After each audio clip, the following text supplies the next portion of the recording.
One of the great things about postmodernism in video games is that it has found its way into the indie games industry. The flourishing of the once hobbyist domain bottled the interest of the publishers. A new market with new opportunities for generating profit through the leverage of cultural symbols shows how far the indie culture has transgressed from the traditional ideology of making games the publishers will not publish. The time is now, and on the second Indie Games Spotlight series, we've got some great showcases of indie games and upcoming projects you shouldn't miss. But before we get into those, we just wanted to take a quick moment to highlight the games we covered in the first volume. We'll link the video in the description and also pop up a card right now for you guys to go and check it out.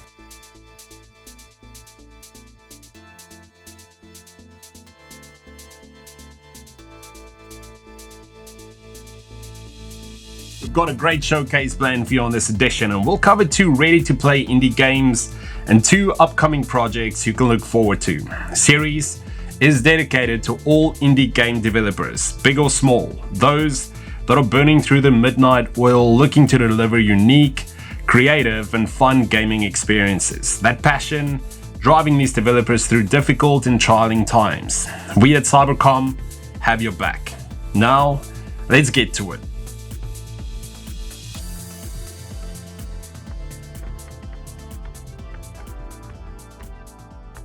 We're proud to kick this volume off with our first showcase and an upcoming project called Dragon's Chest. This simultaneous 2.5D turn-based game offers a mix of chess, League of Legends, and Street Fighter gameplay. This game starts by letting you choose your champion, each with their own abilities like attacks, projectiles, spells, and much more. The objective is to lead a wave of minions to the opponent's castle while protecting your own castle. Get enough minions on the opponent's castle to destroy it, and you win the match.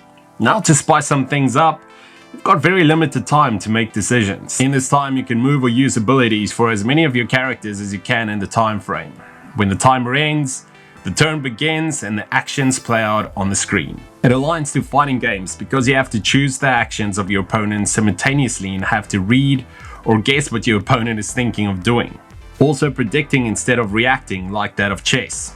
Oh, and the characters move like chess pieces as well. Damaging attacks and abilities reduce the damaged character's health. Drop it to 0 to stun them and prevent them from moving for X number of turns. Capture a character by moving it to the space it's on.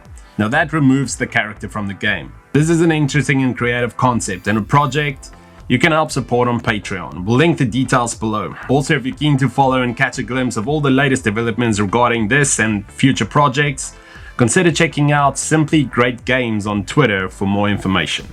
Moving down to our second spot. Now look, if you're up for a challenging platformer much like Super Meat Boy, then you have to check out Rage Among the Stars by Carter Games. This is a game where you'll die and die often. Spoiler, I died over 100 times. Yes, you will rage, but you'll get over it and then just finding yourself replaying it again. This one is for the books. It's a fast-paced 2D platformer which offers 40 stages, a ghost mode where you can basically track and try beat your previous record time, solid controls and physics, a great soundtrack, and above all else an art style that is, well, that ties everything well together.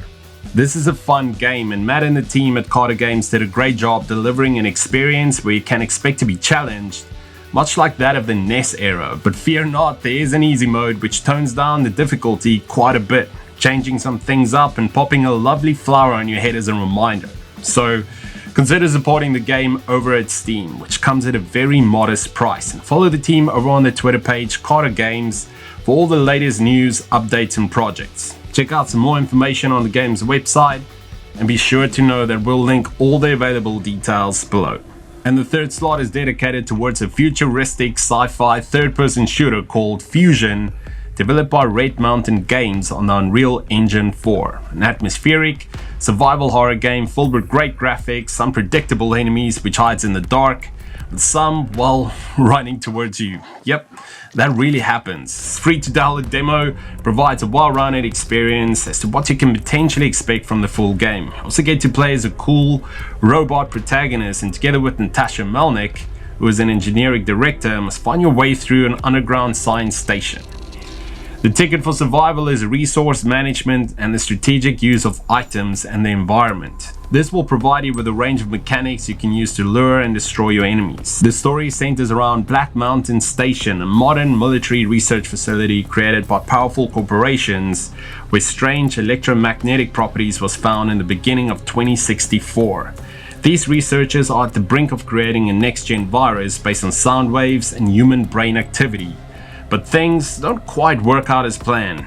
Yes, a worthy project and one that shows much promise. The team over at Red Mountain Games worked hard to deliver a demo that's atmospheric, fun, and above all, free to download. We'll link those details below together with their socials for you to follow all the latest news and updates. Finishing off with our final slot for this volume, we've got Cyberdeck, strategic trading card game written by sci-fi pioneer Bruce Sterling and developed in cooperation with Artematica Games and B2Bit. The team is hard at work building on further improvements and features, planning to release the beta within the next couple of months. A project you should definitely keep your eye on. The team is heavily reliant on feedback from players about bugs, issues, playability, and adopting an open development strategy. We will include the contact details below for you to get in touch. Cyberdeck is a mix between old school card games with a strategic core and narrative tribute to cyberpunk culture. We have to control the blockchain network through connecting and building nodes in cyberspace. Now these unique blocks need to be active and connected to produce credits called KR. Each node has a min and max connection value and defense. When the defense drops down to 0, the node goes into rootable status, which opens up ownership for any first player to walk on it and take control. What makes it interesting is that you're able to purchase and add operators on with your KR. Operators are like fighters in the game and can move, attack, and defend based on their individual values when you call on them to action by attacking the adjacent nodes. Cyberdeck then adds an extra layer of strategy through event cards, with different effects adding to the attack. You can also reconfigure nodes through network points by changing its position, find an alternative way to win through controlling the mining pool by harvesting mining points.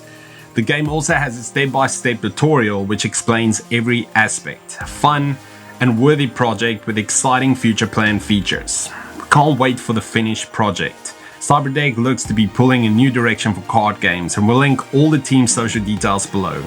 Consider supporting and checking it out.